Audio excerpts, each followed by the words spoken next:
Hello guys, welcome to understanding of things 2021। और आज की इस वीडियो में हम आपके लिए लेके आए हैं एक न्यूज़ जो कि फार्म बिल से रिगार्डिंग है। अब देखते हैं न्यूज़ क्या है।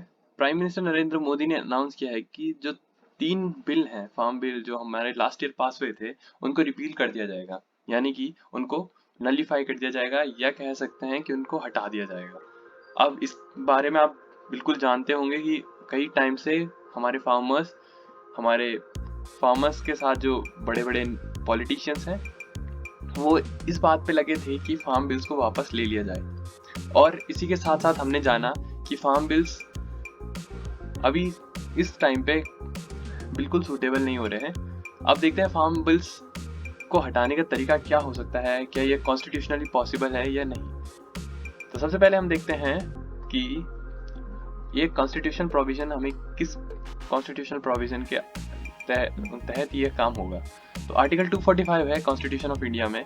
वो कहता है कि ये पार्लियामेंट को पावर देता है पूरी कंट्री या किसी पार्ट ऑफ इंडिया के लिए लॉ बनाने के लिए, और यहीं पे स्टेट लेजिस्लेचर को पावर देता है वो अपने स्टेट के लिए लॉ बना सके। यहीं पे ये पावर अब यूज होगी उसी लॉ को रिपील करने के लिए जो कि इसी मेथड से बना था। ये इसी मेथड से ये काम करेंगे। तो इसका मतलब जो कॉन्स्टिट्यूशन से लॉ हटाना होगा वो भी इसी तरीके से पॉसिबल हो पाएगा। देखते हैं ये कैसे होगा। वेज क्या होंगी? वेज दो तरह की होंगी। यहाँ पे आप देख सकते हैं प्रेसिडेंट ऑफ इंडिया है आपके रामनाथ कोविंद जी, और यहाँ पे आपके ऊपर पे पार्लियामेंट ऑफ इंडिया आप देख सकते हैं। यहीं पे ये दोनों किस किस तरह से अपना फंक्शन निभाएंगे आप देख सकते हैं। ये होंगे दो मेथड्स, लेजिस्लेशन बाय पार्लियामेंट या फिर ऑर्डिनेंस। देखिए लेजिस्लेशन होगा तो क्या होगा, इस तरीके का एक बिल पास कर दिया जाएगा जो कि नलीफाई कर देगा आपके फॉर्म बिल को, यानी कि ये नलीफाई करने के तरीके होंगे। या फिर ऑर्डिनेंस होगा। ऑर्डिनेंस देखिए आप जैसे जानते हैं कि ऑर्डिनेंस किस तरीके से काम करता है। ऑर्डिनेंस में क्या होता है, आपके president of India on the recommendation of union government. देखिए प्रेसिडेंट सिर्फ यूनियन गवर्नमेंट के रिकमेंडेशन पे ही काम करते हैं, ऐसा कई जगहों पे होता है। लेकिन ऐसा कुछ पावर्स हैं जो कॉन्स्टिट्यूशन प्रेसिडेंट को अलग से देते हैं, लेकिन फिर भी बाइंडेड हैं ये यूनियन गवर्नमेंट के रिकमेंडेशंस पे। तो अब देखते हैं कि प्रेसिडेंट किस तरीके से इस बात को हैंडल करेंगे। देखिए प्रेसिडेंट के पास एक पावर होती है ऑर्डिनेंस मेकिंग की। ऑर्डिनेंस मेकिंग की पावर से वो क्या करेंगे कि एक ऑर्डिनेंस पास करेंगे जिससे कि नलीफाई कर दिया जाएगा इसको। लेकिन ये पावर कभी यूज हो सकती है, ये तभी यूज हो सकती है जबकि पार्लियामेंट सेशन में ना हो। पार्लियामेंट सेशन में ना हो तो विद फॉर 6 मंथ्स ये एक लॉ क्रिएट कर सकते हैं जो कि अप्रूव होना होगा, तभी उसे अप्रूव किया जाएगा, वरना वो सीज हो जाएगा। सीज यानी कि खत्म हो जाएगा।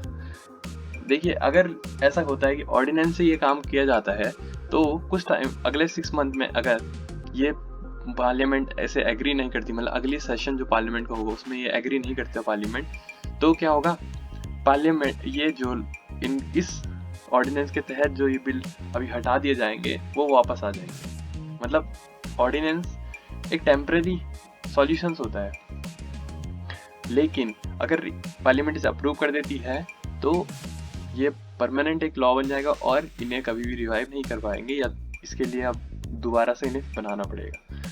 ये कॉन्स्टिट्यूशनल मेथड है। अब इसके बाद देखते हैं लेजिस्लेशन में किस तरीके से होगा। लेजिस्लेशन देखिए आप जानते हैं लेजिस्लेशन बहुत ही सिंपली तरीके से होता है हमारे कॉन्स्टिट्यूशन ऑफ इंडिया में। इसके लिए प्रोसीजर है। देखिए पहले क्या होता है, आपके बोथ हाउसेज में बिल को पास कर दिया जाता है। अगर बोथ हाउस में बिल पास हो जाता है तो उसके बाद वो प्रेसिडेंट के कंसेंट में जाता है। प्रेसिडेंट फिर अपने कंसेंट देते हैं बिल को पास करने के लिए, और इस तरीके से आप नॉर्मली बिल को पास कर देते हैं। अब देखिए इसमें क्या है कि ये बिल एक रिपीलिंग बिल होने वाला है, तो इसे रिपीलिंग एंड अमेंडमेंट बिल कहते हैं। और इस तरीके का बिल ये पास किया जाएगा इस पर्पस के लिए। तो इसके साथ ही साथ तब ही आपका ये फार्म बिल्स को रिपील कर दिया जाएगा, यानी कि नलीफाई कर दिया जाएगा। अब आते हैं आगे कि इसमें क्या क्या हुआ है। अभी तक नरेंद्र मोदी गवर्नमेंट ने 1428 बिल्स ऐसे पास कर दिए हैं जो कि रिपीलिंग एंड अमेंडमेंट एक्ट थे जब से ये पावर में आए हैं। और इसी के साथ साथ हम इस वीडियो को ख़त्म करते हैं। आपको thank you for watching this video.